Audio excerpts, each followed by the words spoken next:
Mr. President, Senate Minority Leader. I ask unanimous consent the quorum be dispensed with. Without objection.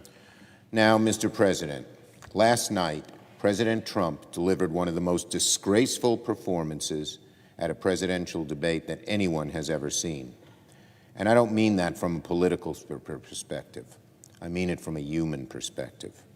One can become inured to the president's tendency, meltdown, when confronted with his facts, his brazen lack of self-awareness, his stunning lack of regard for others.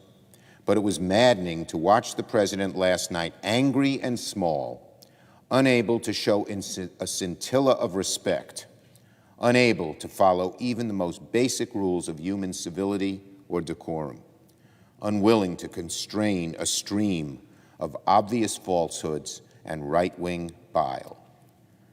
Shakespeare summed up in Macbeth Trump's performance last night. A tale told by an idiot, full of sound and fury, signifying nothing. Yes, President Trump's debate performance was, in the words of Macbeth, a tale told by an idiot, full of sound and fury, signifying nothing. In an hour and a half that felt like a lifetime, the president managed to insult Vice President Biden's deceased son and smear a living one, please a fringe white supremacist group, and cap the night off by yet again casting doubt on our own elections, tarnishing our own democracy. Those were just his worst moments. The rest of the debate saw the president heap lie upon lie, lies big and small, and every size in between. This president and truth don't intersect at all. Still, one moment stands out.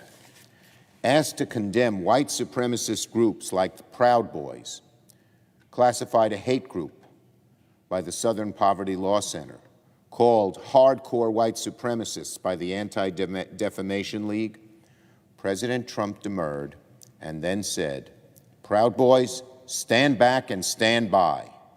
Stand back and stand by.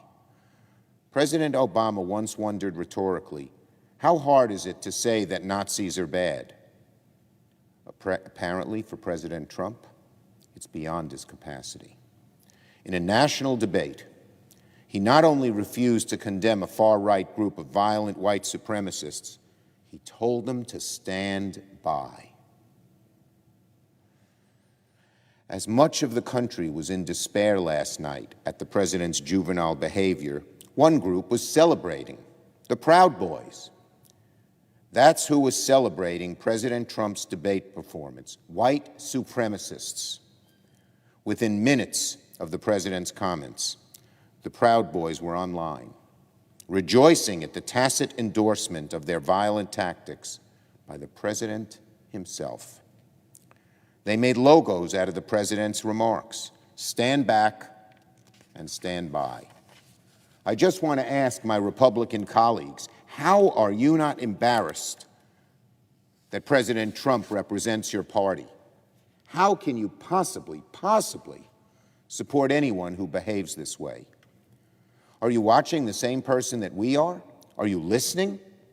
Are you not embarrassed that millions of Americans watch President Trump and think, now that's what the Republican Party stands for now? Can't express sympathy for the families of 200,000 Americans that died from COVID.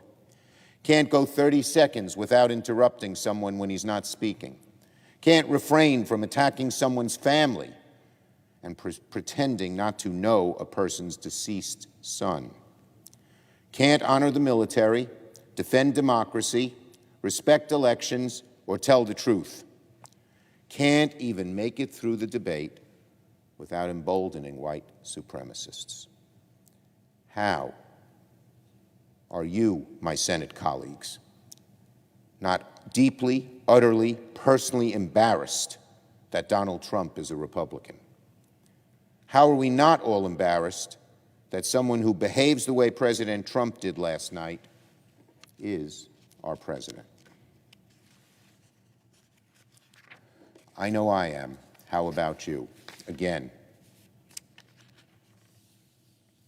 this president is just amazing.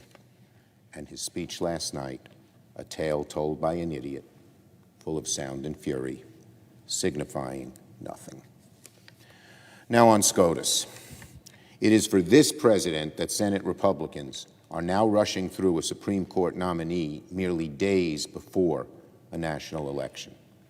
A Republican majority that once argued that the American people should be given a voice in the selection of their next Supreme Court justice is planning to confirm a nominee in the middle of an election that is already underway.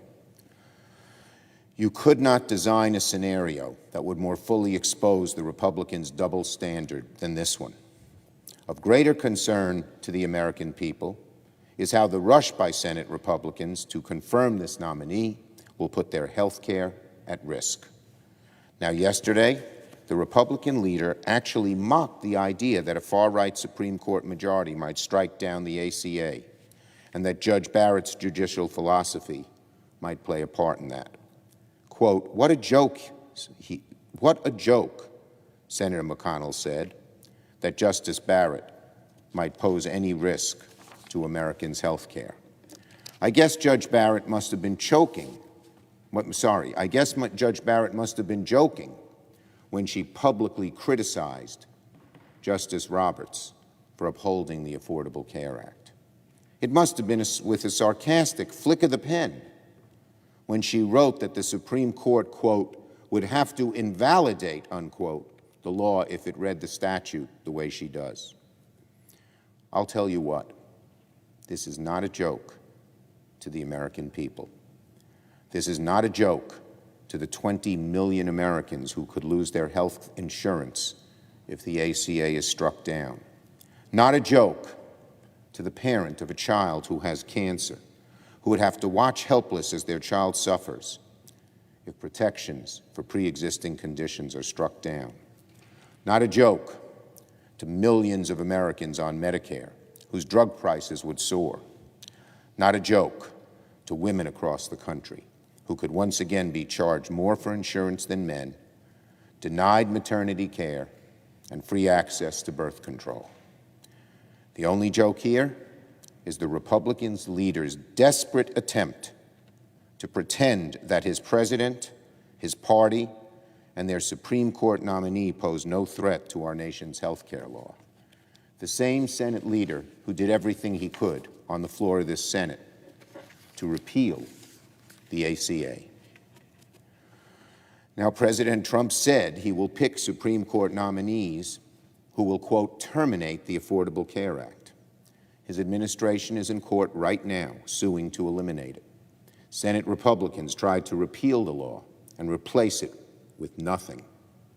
The Republican lawsuit against the Affordable Care Act will be heard by the Supreme Court the week after the election.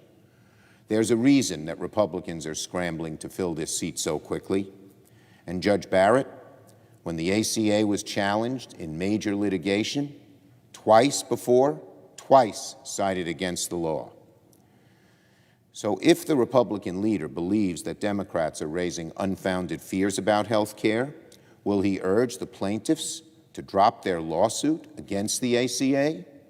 Will Leader McConnell urge the Justice Department not to spend taxpayer dollars trying to eliminate the taxpayers' health care? Normally, these questions would be rhetorical.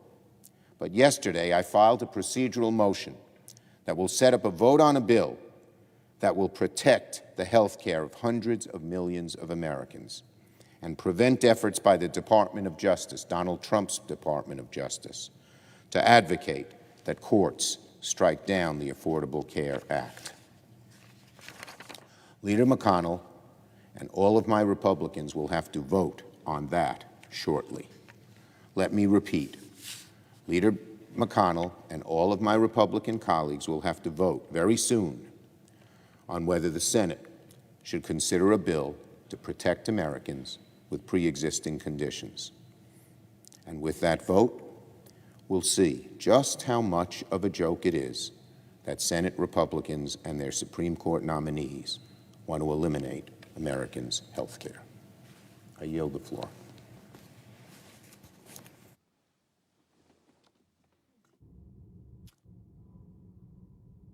Under the previous order, the Senate will resume consideration of H.R. Under the previous order, the leadership time is reserved. Under the previous order, the Senate will resume consideration of H.R. 833.